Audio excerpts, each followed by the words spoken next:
Hi everyone, it's Lawn-Boy C21ZSN. Today we're going to be seeing if we can get this cool old commercial Lawn-Boy running.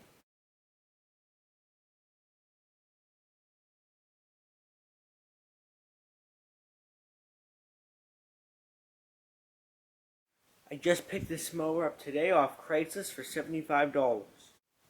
The only thing I know about this Lawn-Boy is that it should have spark according to the Craigslist ad. Other than that, the gentleman told me he doesn't know the last time that it has ran. So I'm assuming it's a carburetor issue because there's a little bit of old gas in the big 1-gallon gas tank that smells horrible. So today we are going to be seeing if we can get this mower running and back up to cutting grass. I have not tried to start this mower at all. The only thing I've done is pulled the rope over a couple times just to make sure it has good compression.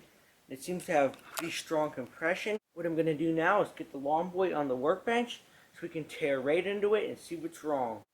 Okay, I have the mower on the bench, and the first thing we're going to do is get right into the carburetor.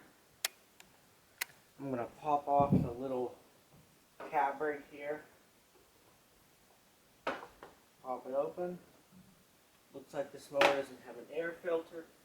I'm going to grab a large Phillips head screwdriver so we can remove the two Phillips head screws right here that hold the carburetor to the engine.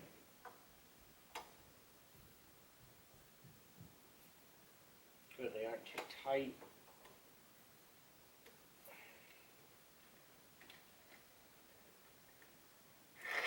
Pop these long screws out and you set them aside.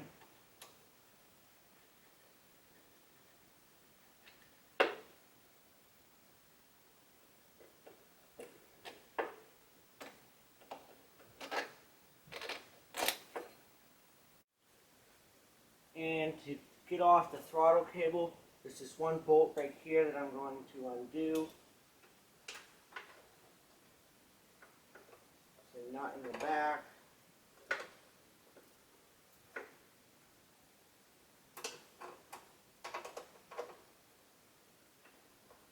There we go.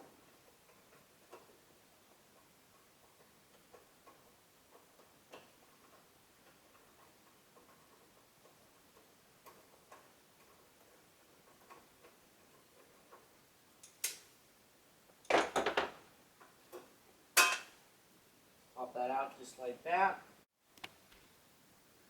Now on the carburetor, the whole thing can just be slid out.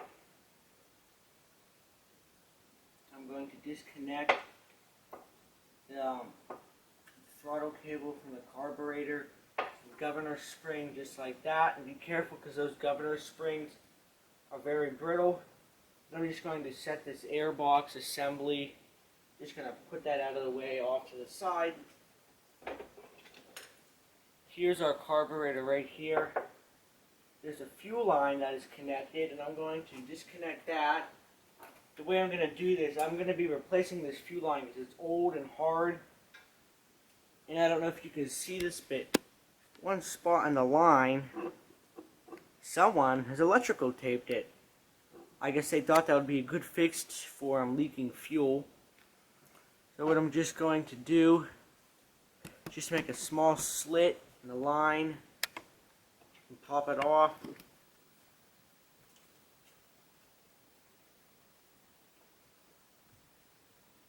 You know what? It's actually already sliding off really easily. There's actually a flare, so just give it a slit.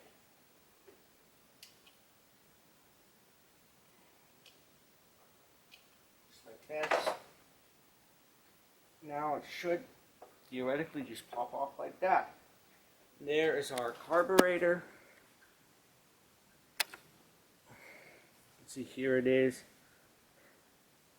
It's really covered with a whole bunch of just grime and crud. We're going to really clean this off. This first plate here is the choke.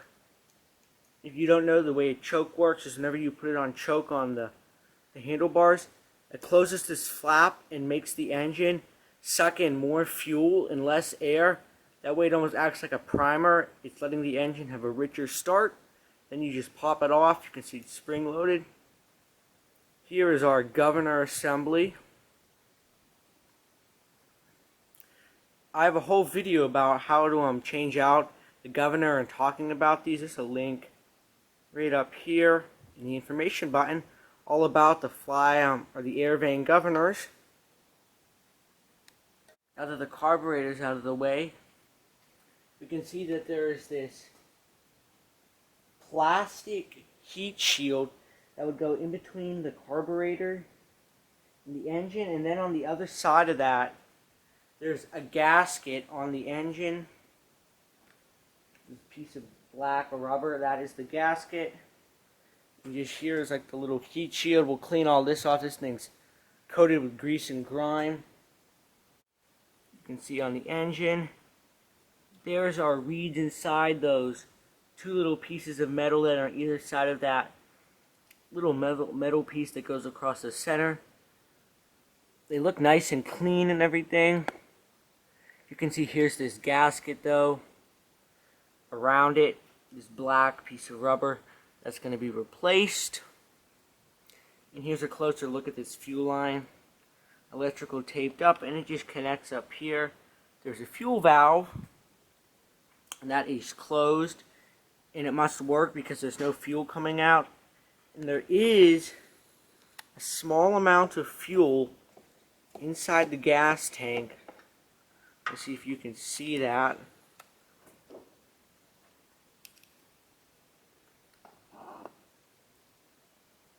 I think you can see it down there.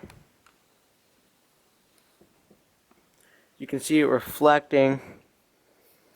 Very, very small amount. Smells absolutely horrible. The guy on Craigslist who I bought this from, he bought this from an auction. He didn't know anything about it other than that it had spark. So who knows the last time it's ran. This is the original fuel line. Lawn-Boy used this line that had these ridges in it. Not in super bad shape, but I just want to replace it because that makes me nervous. Got the carburetor sitting on some white paper here. There it is. Here's the fuel inlet line right here. Another thing that's really good about this Lawn-Boy is that it has the metal Walbro carburetor. These are very good carburetors to have on Lawn-Boys because they don't have as many issues as the plastic ones tend to have. The first thing we are going to do is just open up the bowl on the bottom. I don't think there's any fuel on the carburetor, which is a good sign. So that means maybe the mower just had gas in the tank, and whoever used it last ran out the gas by turning off the fuel valve, which is a good habit to do. This is a 1/2 inch nut on the bottom. It's not too tight.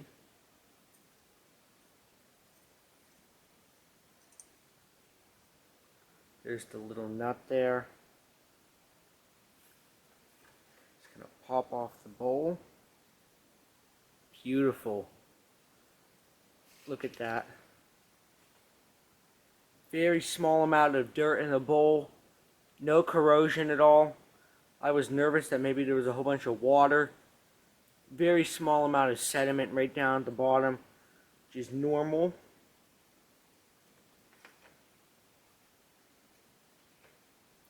Here's our float. This yellowed piece of plastic. If this was new, this would be white. Here's the pin. It's already starting to pop out. That's going to be the next step we are going to do. Just going to pull out the pin on the side here. Set it down. And pick up on the float. Here's the float. The needle is attached on the bottom side like this. It slides in. The needle has a head like this, and there's this slot on the bottom. The two slide together just like that. I'm going to try to zoom in on the needle. The needle has a metal tip, and way inside this hole down here, you won't be able to see it. That is where the rubber seat is. The metal carburetors are basically the exact opposite of the plastic ones. The plastic ones tend to have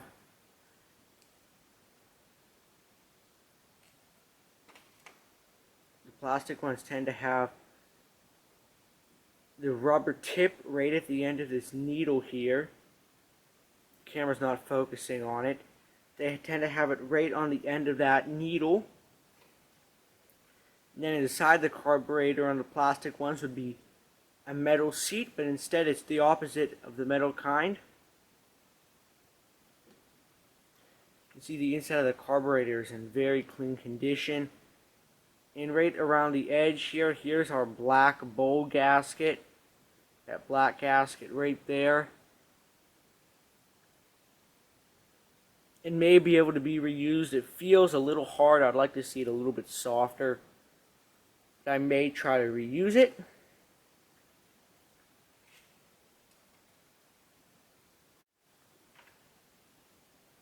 Then inside this little hole inside the carburetor, you can see there's this little brass piece down there. That is the emulsion tube. If you look on the side of the carburetor, you may be able to see it just down there, right inside there. There we go. You can see it right in the middle sticking up, right behind the choke. There's a little hole in the bottom that also serves as the jet. What I'm going to do, I've already tried, it won't pop out, and I don't want to destroy it, so I'll just clean it with some carburetor cleaner and a wire brush. Also, I will clean the whole entire carburetor. You can see right here we have an air mixture screw. That's always very nice to have. It's sad they did away with that on the Duraforce models. That way you can adjust how much fuel it's actually being mixed with the air. Very helpful to have.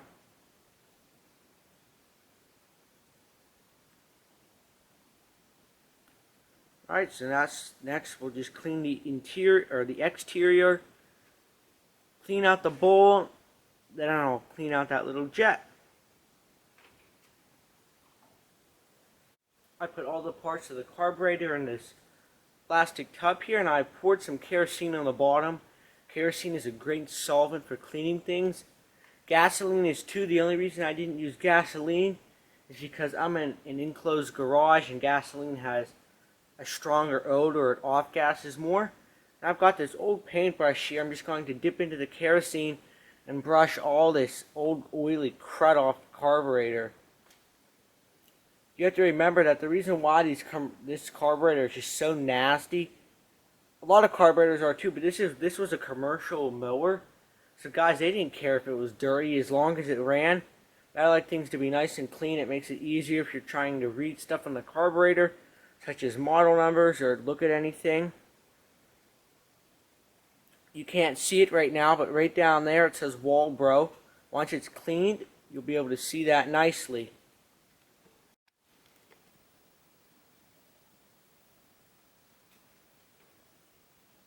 Just dip it in, kind of dab it on some.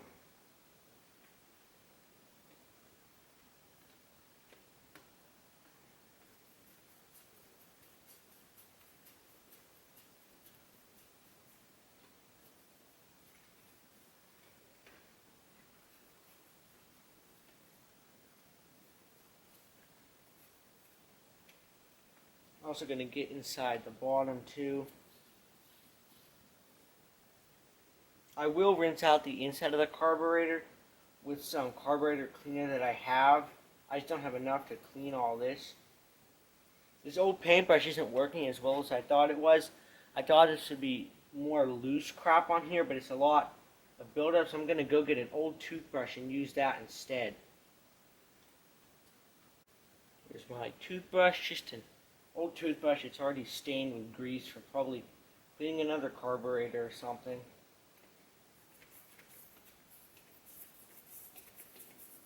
There we go. If you had an ultrasonic cleaner, by all means use that. It'd be way easier than this. I don't have an ultrasonic cleaner. I'm not spending money to buy one.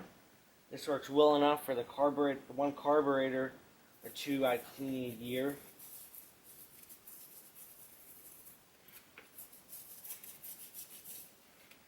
I'm just trying to get the whole entire thing.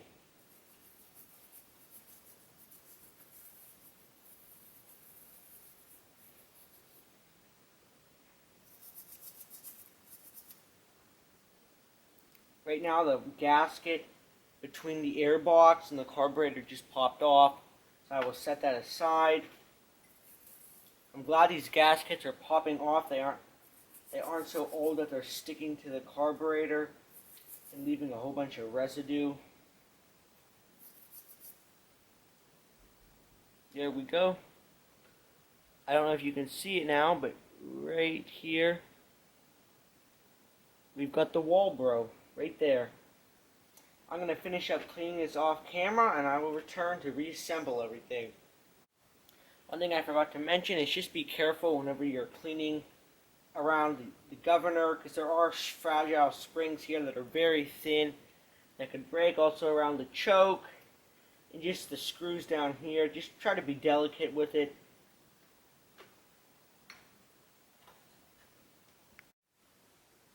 Okay, the cleaning's all done. You're probably saying to yourself, whoa, that's what I said to myself too. This literally looks like a brand new carburetor. I'm shocked that it came this clean. First, what I did, I was just using kerosene. I got off all the heavy dirt. Then I mixed up hot water with Dawn dish soap, a really good grease fighting soap. And I just cleaned the rest of it all out. Here's the inside of the bowl, immaculately clean. I'm shocked. Like I said earlier, and here's the float. The float does float. Doesn't have any holes in it. Here is the pin that holds the float in. And here is the needle.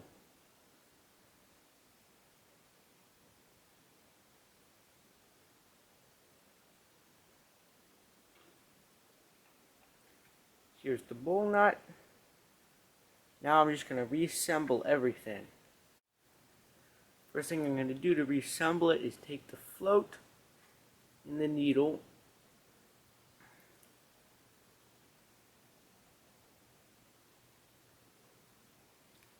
See how there's that little slot in the bottom with that tab in the middle? All you have to do is slide the needle in just like that. And you can just kind of hold it there like that. Take the carburetor, hold it upright, and have your float fall out of the, have your needle fall out of the float. Put it back in. Hold the carburetor upright like this and just drop it into the hole. Next, take the pin, slide it through this hole. Get the float lined up. Slide it all the way through just like that. Make sure your needle's still in there. I can see mine's in here. And the way that the float works on the carburetor is that whenever the bowl would normally be on the bottom, let's say that the bowl was on the bottom and gas came in, filled up the bowl, the float would rise and push that needle against the rubber seat, thus shutting off the gas. Because without the float, what would happen is the gas tank's a lot higher, especially on the commercials. They got the big gallon one. Let's say you had a full gallon. All that weight would just push right through the carburetor and would flood out your engine without any way to shut it off.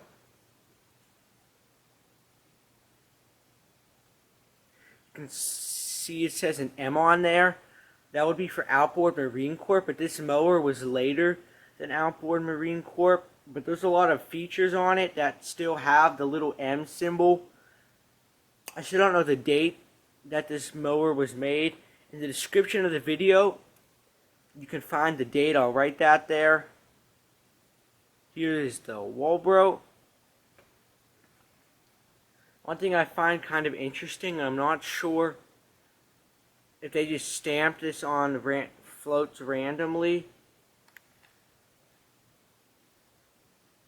You can see there's a little F down there.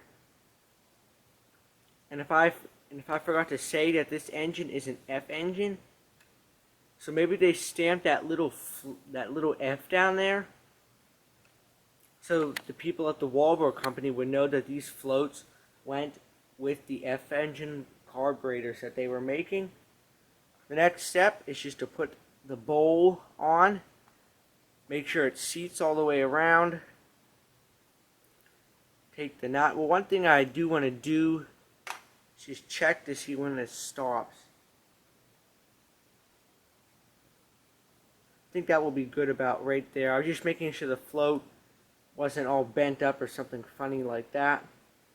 It actually is a non-adjustable float. I was just realizing that. So put the bowl back on. Make sure it's seated well. Take the nut and make sure in your nut you have that little piece of gasket material on the bottom. Screw that in. Be careful not to strip it. Before you tighten it, make sure the bowl is all the way sealed. The carburetor. Take your 1/2-inch socket. Be careful when you're holding the carburetor not to hold it by the air vane at all. That could easily snap off. Hold it on either side like this.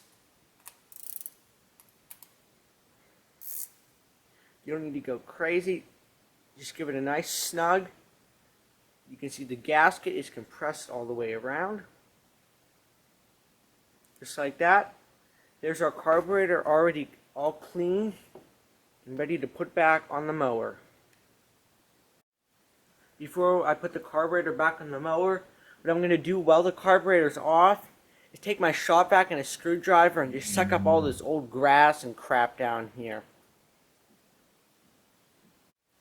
That's a lot better now. All clean. There's just a little bit of loose crumbs there. Here I am at the bottom of the tank, and I'm just going to try to pull it off. It's stuck, so I'm just going to get the knife and slit it. Before I do put the new fuel line in, I'm going to show you how to take the tank off in these commercial mowers so that we can empty it out. Because mine's got some dirt, and like I showed you before, some old crap gas. There we go. That's off like that. Next, what I'm going to do is remove the fuel tank. To remove the gas tank, if you go to the back of the mower, you can see right here, there's this metal tab and there's this other one right here. Try to zoom in on it some. It's dark and the camera doesn't like zooming in on things like that. But all you have to do is take some pliers or something. Just get a good grip and just pull it straight out like that. This is what they look like. They look like horribly bent up pieces of metal, but this is what holds the tank in. Now I'll just get the other one out. There we go. Just like that. Now if we come over here, all you have to do is lift the tank straight up. You can see the fuel in the corner. There it is there. Very little fuel. You can see in the bottom of the tank there's these two orange tabs. They go down through these metal slots on this slots on this metal bracket that the tank rests on. And these metal pieces, they just go through right there and stop. You can see here's the petcock. I find it neat on these older ones that they've got this little fuel valve actual here, like a hose spigot. We'll have to see. Hopefully this one doesn't leak on me. Not, I'll have to tighten up the packing and maybe get some new packing inside it. Now what I'm going to do, I'm going to try to show you, get you a better look at the old gas that's inside the tank. You can see it there. There's stuff floating in it. Oh man, it smells horrible. I'm going to pour it out in a jar, a glass jar, and we're going to see how much water's in it. Okay, I'm just going to pour it in.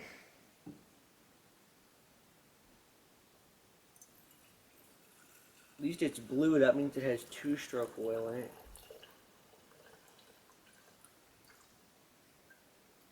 Sorry about that. My light, sometimes it's got problems. I try to get out all the last drops in case those contain the water.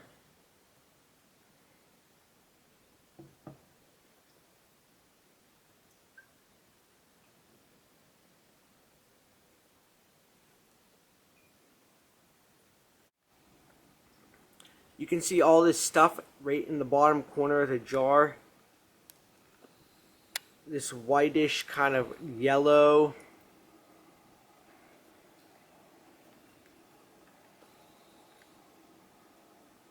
Right down there.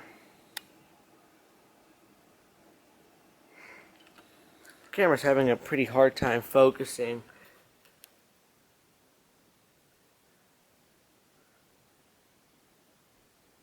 You can see it kind of swirling around. It's right there at the bottom. It contains a whole bunch of particles in it. It's all the sludge that was in the gas tank. That's why it's not good to leave the gas in your gas tank over the winter, because that's what will happen. The ethanol in the gas absorbs the water. And then because it's heavy, the water's heavier than the fuel, it sinks to the bottom. Then it will make its way into the carburetor and can corrode your aluminum float bowl if you have a metal carburetor. And it's basically ruined. To clean the inside of this tank, what I'm going to do is take some fresh clean gas and swirl it around and just dispose of it. That way I'll be sure there's all the water out of the tank and there's no particles in it either.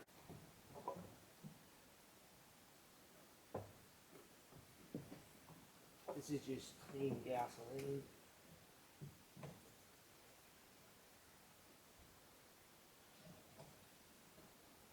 Just a little bit.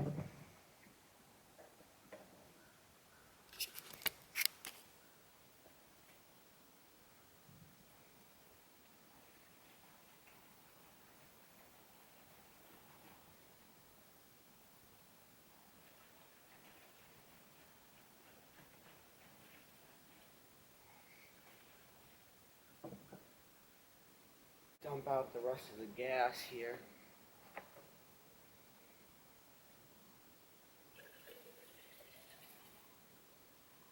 The next thing I'm going to do, this is the air box plate.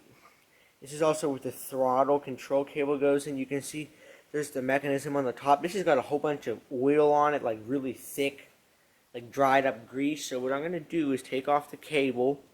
To do that, you just have to undo this bolt here. In the back, the nuts in its little slots. You don't even have to you don't have to hold it with a wrench or anything. Just pop this out here.